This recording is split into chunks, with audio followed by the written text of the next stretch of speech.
नमस्कार किसान भाइयों, मैं कमला प्रसाद मौर्य घोरावल सोनभद्र उत्तर प्रदेश से आप देख रहे हैं हमारा टॉपर किसान चैनल। टॉपर किसान चैनल पर आप लोगों का स्वागत है। आज हम एक बार फिर घोरावल के पास में एक मरसड़ा गांव पड़ता है, वहीं पर डॉक्टर ब्रह्मदेव प्रसाद कुशवाहा भैया के साथ हैं और ये बहुत ही प्रगतिशील किसान हैं। समय समय पर ये अपने हिसाब से दिमाग लगा करके इनोवेशन करते रहते हैं और अच्छी से अच्छी फसल तैयार करके और उससे अच्छा इनकम जनरेट कर लेते हैं। कम खेतों में भी अच्छा इनकम जनरेट कर लेते हैं। तो आइए आज डॉक्टर ब्रह्मदेव कुशवाहा भैया से उनका परिचय लेते हैं और उनके प्लाट पर परवल की प्रोसेसिंग, उसकी खेती का जो काम है, उसमें जो परवल में अब काम करने हैं वो काम हो रहा है, तो उसी के विषय में जानकारी लेंगे और किसान भाई लोग परवल की खेती में कैसे सफलता अर्जित करें। अब ये मार्च का महीना चल रहा है, इसमें ज़्यादा से ज़्यादा 10 दिन का समय आप लोगों के पास बचा है। उसके बाद फिर परवल की अगर आप नर्सरी लगाते भी हैं तो आपको जो मुनाफा मिलना चाहिए वो मिल नहीं पाएगा। वैसे कायदे से तो अक्टूबर में ही लगा देना चाहिए, तभी अच्छी सफलता मिलती है। अब तो फ्लावरिंग स्टेज पर आ रहा है धीरे धीरे परवल, तो अगर फ्लावरिंग स्टेज पर आपको ले आना है जल्दी से जल्दी, तो जल्दी से जल्दी लगा करके आप जब उसका प्रोसेसिंग शुरू करेंगे और उसकी खेती शुरू करेंगे तब जा कर के आपको लाभ हो सकता है। तो सबसे पहले डॉक्टर साहब का हमारे टॉपर किसान चैनल पर आपका स्वागत है। धन्यवाद। और हमारे किसान भाई लोग जो आपको देख रहे हैं उनको थोड़ा सा अपना पूरा परिचय दे दीजिए। ब्रह्मदेव प्रसाद कुशवाहा, ग्राम मरसड़ा, घोरावल, सोनभद्र। जी जी। विशेष परिचय की जरूरत नहीं है। हाँ, काम की बात वो किया जाए जिससे किसानों की आर्थिक स्थिति जी सुधरे और उनका मुनाफा बढ़े और वो सुकून से जिंदगी जी सके। तो आज मैं जो चर्चा करने वाला हूँ आपसे, ये परवल की खेती के विषय में चर्चा करने वाला हूँ। क्योंकि अब बहुत देर हो रही है, इतना खेत नहीं खाली था, सरसों की बिजाई हुई थी या आलू की बिजाई हुई थी, तो इन सब फसलों से अगर खेत खाली हो रहा है और करने का मन बना रहे हैं परवल की खेती या कुंदरू की खेती, तो आप तुरंत से स्टेप ले लीजिए और इसको ज़रूर कर लीजिए। क्योंकि यही एक ऐसी फसल है जो लंबे समय तक आपको अर्निंग देती है और जैसे ही आप लगा देते हैं तो कुंदरू लगभग 45 से 50 दिन में आपको हार्वेस्टिंग पर आ जाता है और इसी तरह से परवल भी 75 से 80 दिनों में आपके हार्वेस्टिंग पर आ जाएगा। तो अगर अभी आप शुरू करना चाहते हैं तो कर लीजिए। इस साल थोड़ा उत्पादन कम हो सकता है, लेकिन अगली साल से आपको अच्छा उत्पादन मिलेगा और अच्छा फ़ायदा आपको मिलेगा। हम आपको कुछ फसल भी दिखाएंगे कि जो पिछले साल की लगी हुई है उसका इस समय क्या कंडीशन चल रहा है, तो वो लास्ट में दिखाएंगे। पहले हम डॉक्टर साहब से बात कर लेते हैं।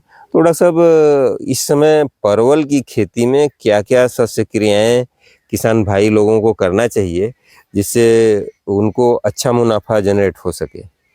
देखिए भैया, किसान भाई को जो है दो चीज हमको बताने की जरूरत है। जी एक तो किसान भाई के पास ओरिजिनल परवल लगा हुआ होगा, जी जी। तो जिनके पास लगे हुए हैं जी तो उनको जो है कटाई छटाई कर करके खेत को साफ सुथरा कर करके जो खाद पानी देना है, देने के बाद उनका गुड़ाई उड़ाई करके या खेत जोतने की स्थिति में है तो जोत करके पौधा पर फिर थोड़ा सा खाद दे करके मट्टी चढ़ाने का काम वो कर लें। अच्छा। मल्चिंग करना चाह रहे हैं तो उसके बाद मल्चिंग कर लें। जी जी। तब जा करके उसमें जो फुटाव आएगा तो बेहतरीन फुटाव आएगा, और बेहतरीन फुटाव आएगा तो आज मार्च का जो है 6 तारीख है जी 6 तारीख 6 तारीख है। तो अब जो है ये जान लीजिए कि 6 अप्रैल तक उनको फली मिल जाएगा। जी। 1 महीना में उनको फली मिल जाएगा, आज यदि जो कर्षण क्रियाएं हैं कर दिए तो। जी। और जो ही उनको फली मिलना शुरू होगा, उनका मनोबल जो है ऊंचा थोड़ा सा हो ऊंचा होगा जी। और रेट अच्छा रहता है शुरू में, तो वो जो है अच्छा खासा मुनाफा ले लेंगे। हाँ, थोड़ा सा कीड़े वगैरह का भी प्रकोप होगा जी तो हम ऐसा दवा डालने के लिए किसान भाई को नहीं कहेंगे जी कि जो अपने शरीर के लिए या कि जो उपभोक्ता हैं उनके शरीर के लिए नुकसानदेह हो। जी। कोशिश हमारा किसान भाई ये करें कि अभी लाल कीड़े का जो है प्रकोप हो रहा है। अटैक हो रहा है, जी। तो लाल कीड़े के लिए बहुत कुछ नहीं, नीम ऑयल से भी काम चल जाएगा। अच्छा वो नहीं कर रहे हैं तो नीम का पत्ता ही सड़ा कर छिड़क देंगे तब भी काम चल जाएगा। जी। मट्ठा यदि सड़ा दिए हैं उसमें नीम के पत्ता डाल दिए हैं तो उससे भी काम चल जाएगा। जैविक क्रिया करके 2 पैसा बचा सकते हैं।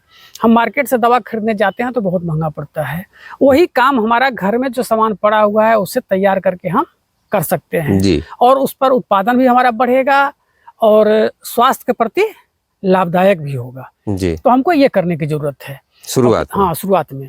अब रही बात, किसान भाई शुरू कर दिए, उनका आना शुरू हो गया, तो जी। किसान भाई ये ना करें कि धुआंधार हम उसमें खाद डालें और जो है उत्पादन के चक्कर में उसके पहले जो खाद डालना है डाल दें, नीम की खली डाल दें, मुर्गी की खाद डाल दें, डाल करके पहले ही सब कुछ छोड़ दें उसमें।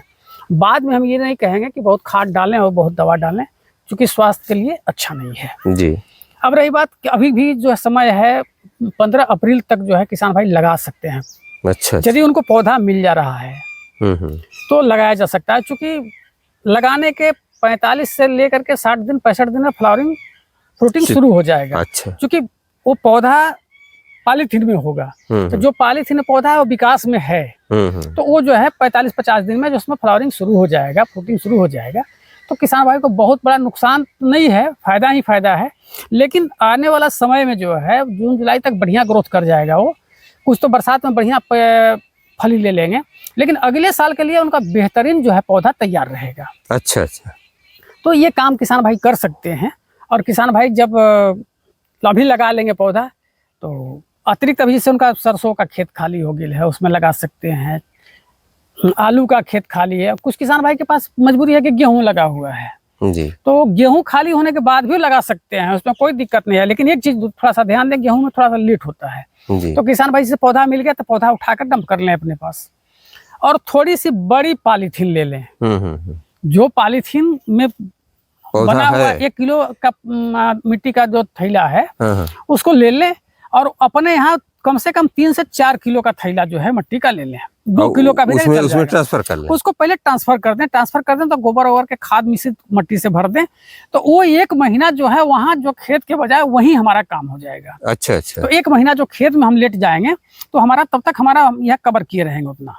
अच्छा। तो किसान भाई का लॉस नहीं होगा तो फिर फायदे में आ जाएंगे, उनका समय भी पूरा मिल गया और दोनों फसल भी जी मिल गया।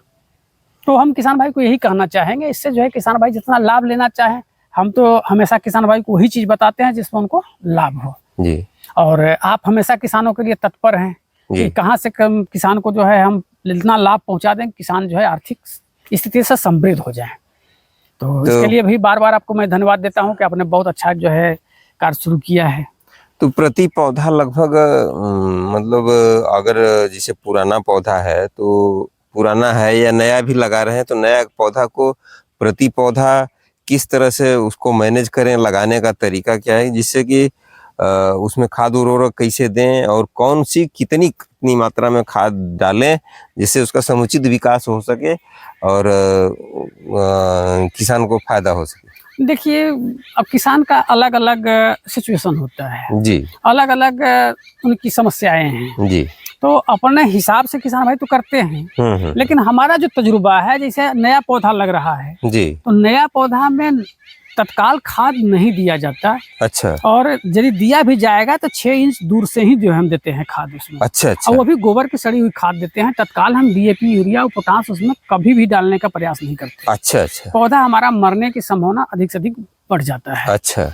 और लगाने के 8 से 10 दिन बाद जब उसमें सोर का जो है जड़ का फुटाव हो जाता है जी, तब हल्का जो है 10 से 15 ग्राम यदि यूरिया पोटाश DAP यदि डालना चाह रहे 10 से 15 ग्राम एक मतलब 9 इंच से 10 इंच तना को छोड़ करके चारों तरफ दूर वाली जगह में देना है। देना चाहिए। जी जी। तब जाकर के बढ़िया जो है, अच्छा हल्का हल्का डाल करके सबको हल्का खुरपी से गुड़ाई कर देनी चाहिए, मिट्टी में मिल जाए, मिट्टी में जिससे मिल जाए। वो पौधा आसानी से मिल ग्रहण जाए। कर सके। क्योंकि यूरिया का मात्रा तो जो है चला जाएगा, लेकिन पोटास और फास्फोरस जहाँ होता है वहीं स्थिर हो जाता है। जी तो जब तक जड़ें हमारा वहां तक न जाए तो उनको खुराक मिलना नहीं है। जी।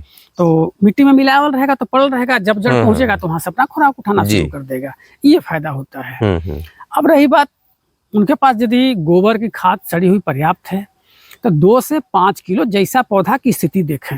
उसके हिसाब से। नए पौधा है तो 1 से 1.5 किलो जो है चारों तरफ देना। चारों तरफ से मतलब 9 इंची तो कम से कम छोड़ ही दें तना से। अच्छा। उसके बाद खोद करके मिला दें उसमें। नहीं तो वो हुलस जाएगा तो पौधा खराब हो सकता है, मरने की संभावना हो जाता है। जी जी। अब रही पुरानी पौधा है जी। तो पुरानी पौधा जो है 1 फीट तना से छोड़ करके अच्छा। चारों तरफ, हाँ। और 5 किलो तक उसमें जो है कंपोस्ट की खाद डाल करके मिट्टी में मिला देनी चाहिए। अच्छा। और हल्की मिट्टी चढ़ा दें। चढ़ा उससे ये होगा कि मिट्टी जो है जब उस पर चढ़ेगा तो जो उसमें से जड़ें तो विकसित होगी जी। जो उससे निकलेगा हमारा तना, वो भी मोटा निकलेगा, मजबूत निकलेगा और तेजी से ग्रोथ करेगा। अच्छा। तो जितना बढ़िया तेजी से ग्रोथ करेगा उतना बढ़िया जो है हर गांठ पर फली और फूल मिलेगा हमको। अच्छा। तो हमारा आर्थिक लाभ ज्यादा हो जाएगा उधर जाकर अच्छा। के। तो हमारा यही सुझाव है किसान भाई को। तो ये खाद जो आपने बताया, मान लीजिए उसको रिपीट फिर कब करना है, फिर दोबारा कब देना है खाद? देखिए, यदि मल्चिंग उन्होंने कर दिया है जी, तो आजकल तो जो है पेपर मल्चिंग ज्यादा हो रहा है। हाँ। तो वो मल्चिंग हो गया तो फिर आप खाद रिपीट ऊपर से नहीं कर पाएंगे। तब आप वाटर सोलेबल, हाँ, वाटर सोल्यूबल डालेंगे, या ड्रिप की सुविधा है तो ड्रिप के माध्यम से डाल लीजिए। अच्छा। और नहीं तो ऐसे फिर जड़ के पास जो है घोल बना करके आप डालिए। ड्रिंचिंग करना पड़ेगा। अच्छा। तो ये काम थोड़ा महंगा हो जाता है। जी तो जी। इस परिस्थिति में जो है किसान भाई करते कहाँ हैं कि खेत पूरा सींचते हैं तो उसी में जो है हल्का यूरिया वगैरह का जो है टॉप ड्रेसिंग कर देते हैं। और नहीं तो यदि भरपूर मुर्गी की खाद, गोबर की खाद डालल है तो कोई खाद डालने की जरूरत नहीं। अच्छा। हाँ, कुछ किसान भाई धुआंधार खाद डालते हैं उत्पादन के चक्कर में, तो हम उसके पक्ष में नहीं है कि चूंकि जितना हम जमीन से दोहन करते हैं उसके एवज में हमारा मिट्टी का सेहत खराब होते चला जाता है। जी जी। और मिट्टी का सेहत खराब होता है तो उनकी मिट्टी का सेहत नहीं खराब होता है, उस किसान का भी सेहत खराब होता है। लेकिन किसान कभी नहीं सोचता कि हम जिसका सेहत खराब कर रहे हैं वो उसको माँ का दर्जा मिला हुआ है, वो चीज हमको यदि मिलेगा जी, तो हमारा भी सेहत खराब होगा। जी। माँ के दूध में यदि जहर है तो बच्चे तक वो जाएगा तो बच्चा का भी सेहत खराब होगा, बार बार बीमार होगा। तो फिर जितना हम इनकम जिधर जनरेट किए हुए हैं वो उधर जाकर के डॉक्टरी में जाकर के दवा में जाकर के घट जाएगा। तो इससे जो है बचें किसान भाई हमारा। तो परवल की खेती में अक्सर कीट पतंगों की बहुतायत से मात्रा आती है, कभी कभी इसे थ्रिप्स लग जाता है या कुछ कीड़े हैं जो इसको खा लेते हैं, इसकी पत्तियों को खाते हैं, लाल लाल कीड़ा होता है वो भी लगता है। और एक प्रॉब्लम आती है विशेष रूप से हमारे किसान भाइयों की कि वो फल तो लगता है, फूल भी लगता है, लेकिन वो पीला होकर के, लाल होकर के, मुरझा करके वो बतिया झड़ जाती है और वो फल के रूप में कन्वर्ट नहीं हो पाता है। ऐसा क्यों होता है? कृपया इसके विषय में भी थोड़ा विस्तार से बताएं। 2 बिंदु यहाँ हैं। एक तो जो है माइक्रो न्यूट्रिएंट की कमी से होता है जी जी, और दूसरे में फफूंद के वजह से होता है। अच्छा। तो यही 2 बिंदु है। तो यदि खेत में माइक्रो न्यूट्रिएंट हमारा पर्याप्त है, हमने गोबर की खाद डाला है, मुर्गी की खाद डाला है, तो माइक्रो न्यूट्रिएंट की एफिशिएंसी नहीं आएगा। अच्छा। अब वहाँ आ गया फफूंद का। तो फफूंद मौसम के उतार चढ़ाव पर निर्भर करता है। तो मौसम में बादल उदल आ जाता है तो ऐसा स्थिति बनता है। अच्छा। या तो जो है एक स्थिति और है इसमें साथ में, उनकी मेल और फीमेल की स्थिति क्या है। अच्छा। नर मादा की यदि संख्या सही है तो मतलब 5% से लेकर 10% तक तो अच्छा रहेगा। अच्छा। और यदि ये नहीं है तब भी एक इस तरह का समस्या बन सकता है। अच्छा। तो हम ये चाहेंगे कि आप किसान भाई तक ये बात जो पहुंचा रहे हैं, किसान भाई ध्यान दे लें कि हमारे खेत में स्थिति क्या है। मेल फीमेल की समस्या है तो उसको लगभग कोशिश करें कि अनुपात में आ जाए जी। और फफूंद की यदि समस्या है, मौसम के उतार चढ़ाव है, तो उसके लिए जैविक उत्पाद का व्यवस्था करें, ताकि अच्छा। जो पैसा हमारा घर का जो दुकान पर जा रहा है जी। दवा खरीदने में, उससे बचें। उन सिर्फ माठा जो है 10 लीटर ले लें, और एक मिट्टी के बर्तन में हमेशा ध्यान रखना चाहिए कि जो भी इसमें उत्पाद बने हमारा मिट्टी के बर्तन में बने। अच्छा। तो 10 लीटर माठा डाल दें, उसी में जो है कुछ तांबे की वायर अच्छा। या तांबा के कोई बर्तन हो, उसी में डाल दें, क्यूनन होता रहेगा उससे। और साथ में आप नीम की जो है पत्ती, उसको जो है बढ़िया पीस करके चटनी जैसा आधा किलो वो डाल दें। और यदि कुछ मदार मिल जाए वो भी डाल सकते हैं। बेहाया का पत्ता उसमें चटनी जैसा बना के डाल सकते हैं। सुरती डाल सकते हैं। मतलब ये तमाम चीज जो कड़ुआ है उसको डाला जा सकता है। उसको सड़ने दीजिए। 15 दिन जब हो जाए तो वो हमारा माल बिल्कुल दवा के रूप में तैयार हो गया। अच्छा। लेकिन एक चीज हम किसान भाई को हमेशा कहेंगे कि गौमूत्र जो है मिल जाए तो उसको मिला ही दें। अच्छा। गौमूत्र मिलाने से ये होता है तो कितनी मात्रा में लगभग? अब 10 लीटर में 1 लीटर मिला दें। अच्छा, 10 लीटर में 1 लीटर मिला दें। अब ये सब कुछ मिला करके लगभग 10 लीटर तो हमारा ये है कि 11 लीटर हो गया। लगभग 15 लीटर के आसपास हमारा सब सामान तैयार हो जाएगा। ठीक। अब उसमें से हमको छिड़काव करना है।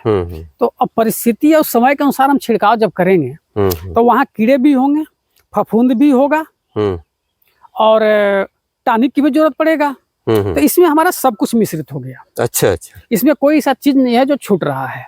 मतलब और कॉपर की कमी पूरी हो जाएगी तांबे के तार की वजह हाँ।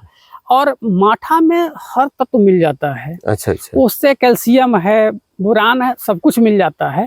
और बहुत बढ़िया कीटनाशक का भी काम करता है वो। अच्छा अच्छा। क्योंकि इतना उसमें गंध हो जाएगा कि कीड़े उस खेत में अटैक करेंगे ही नहीं, कीड़े जाएंगे ही नहीं। जी। नीम जो है ये जो है इसमें जो तत्व है ये कीड़ा का मारने और भगाने दोनों काम करता है। अच्छा। तो इस तरह के जो हम सामान डाल रखे हैं तो हमारा टॉनिक भी हो गया, और एक तरह से फफूंदनाशक हो गया, कीटनाशक हो गया, और वो भी जो है सब कुछ हमारे स्वास्थ्य के लिए लाभप्रद है।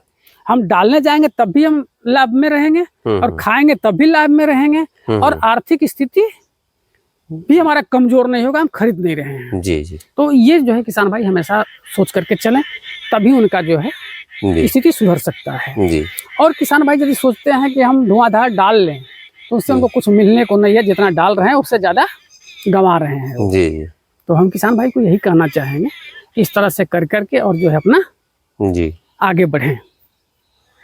तो इतने कम समय में आपने जितना अच्छा जानकारी दिया है इसके लिए आपको बहुत बहुत धन्यवाद सर। ढेर सारी मंगल कामनाएं। और अपने किसान भाइयों से 2 शब्द कहना चाहता हूं कि जहां भी खेती में आपको इन्वेस्ट करना है, अगर कोई भी खेती आप करना चाहते हैं तो सर्वप्रथम आपको अपना दिमाग भी लगाना ही पड़ेगा। और जब तक आप अपना दिमाग सही से नहीं लगाएंगे तो आपको सफलता नहीं मिलेगी। एक चीज और मैं थोड़ा सा कहना चाहूँगा जी। यदि किसान भाई आपका वीडियो देख रहे हैं जी, उनको कोई समस्या आ रहा है जी, पौधा चाहिए जी, बीज चाहिए, गुणवत्ता युक्त बीज चाहिए, गुणवत्ता युक्त पौधा चाहिए जी, और सफल जो है किसानों का जो है वार्ता चाहिए जी जी, तो ये सब के लिए किसान भाई आपसे सीधा संपर्क साध सकते हैं। एक मीटिंग अरेंज कर सकते हैं, या किसान भाई आपको बुला सकते हैं। उनको 10, 20, 50 किसान अपना गोलिया लें, एक प्रॉपर ट्रेनिंग उनको दे करके खड़ा होने के लिए पूरी व्यवस्था मैं देने के लिए तैयार हूँ। चलिए, बहुत बहुत धन्यवाद इसके लिए आपको। और आप जिस तरह से किसानों के हितों के लिए समर्पित हैं, बहुत से कम किसान भाई समर्पित हो पाते हैं। ज़्यादातर लोगों का तो ये मानना होता है कि कहीं ये टेक्नोलॉजी दूसरे के पास ना आ जाए, अगर उसके पास आ जाएगी तो मार्केट में हमारा क्रेज कम हो जाएगा। टेक्नोलॉजी जो है सर जी, कोई किसी को हस्तांतरण नहीं करता जी, टेक्नोलॉजी स्वतः हस्तांतरण हो ही जाता है जी जी। तो जो लोग बचाने के चक्कर में है वो उनका विकास वहीं रुक गया जी जी। जब तक हम बीज बोएंगे नहीं तब तक दाना बनेगा नहीं, उससे तो पौधा बनेगा नहीं, दाना बनेगा नहीं, फिर विकास कैसे होगा? जी। बिल्कुल नहीं होगा। तो हमको तो बीज पहले बोना पड़ेगा, जी। देख रेख करना होगा, तब तो हमारा पौधा तैयार होगा, दाना जी। तैयार होगा, फिर हम मल्टीप्लाई करेंगे। जी। तो वो लोग संकुचित विचार के लोग होते हैं, संकुचित होने से कुछ नहीं होगा। किसान भाई को भी हम कहते हैं कि बिल्कुल उदार बननी चाहिए। जी। यदि किसी बीज को, किसी पौधा को यदि समझ में आ रहा है कि अच्छी है, तो पैसा से उसको कभी आंकना नहीं चाहिए। उसकी जी। क्वालिटी से हमेशा आंकिए, उसके गुणवत्ता को हमेशा ध्यान में रखिए। जी। पैसा तो आता और जाता रहेगा। जी। अच्छी चीज आपको मिल गया तो आपका जिंदगी हाँ, वहीं से सुधार संभव हो जाता तो है। ये सब हम किसान भाई को कहेंगे। और जी। पौधा के लिए जो आपके पास उपलब्ध है, जो कराते हैं, उसका गुणवत्ता बेहतरीन होता है। जी। उसमें कहीं से जो है जी। कुछ कहने की ही जरूरत नहीं है, क्योंकि आपने कई जगह जो है देखा है, वीडियो बनाया है, हर जगह जो है छांटा है, वहाँ सिलेक्शन किया है, जी। जो अच्छा आया है समझ में, सारा फीडबैक लिया है, तब किसानों तक उस बात को आप जी। पहुंचाते हैं। जी। तो उसमें कहीं से जो है कुछ जी। कहने की विशेष जरूरत नहीं है किसान भाई को। किसान भाई हमारे बड़े जो है जागरूक होते हैं, और साथ साथ वैज्ञानिक उनके सामने कुछ नहीं है। वैज्ञानिक स्वतः किसान अपने आप में है। जी। तो इसी बात को लेते हुए किसान भाई को धन्यवाद दे दिया जाए। जो बहुत बहुत धन्यवाद किसान भाइयों। और उम्मीद है आज की यह वीडियो आप लोगों को अच्छी लगी होगी। अगर आज की यह वीडियो आप लोगों को अच्छी लगी है तो वीडियो को लाइक कर दीजिएगा। साथ में अगर आप हमारे चैनल पर नए हैं तो चैनल को सब्सक्राइब जरूर कर लीजिएगा। इससे हमको बहुत बड़ा सपोर्ट मिलता है। और साथ में अन्य किसान भाइयों तथा साथी मित्रों में इस वीडियो को शेयर जरूर कीजिएगा, जिससे यह जानकारी दूसरे किसान भाइयों तक पहुंच सके। तो आज का वीडियो मैं यहीं समाप्त करता हूं। अगली वीडियो में फिर आप लोगों से मुलाकात होगी। तब तक के लिए आप हमको आज्ञा दीजिए। नमस्कार, धन्यवाद। जय जवान, जय किसान, जय विज्ञान।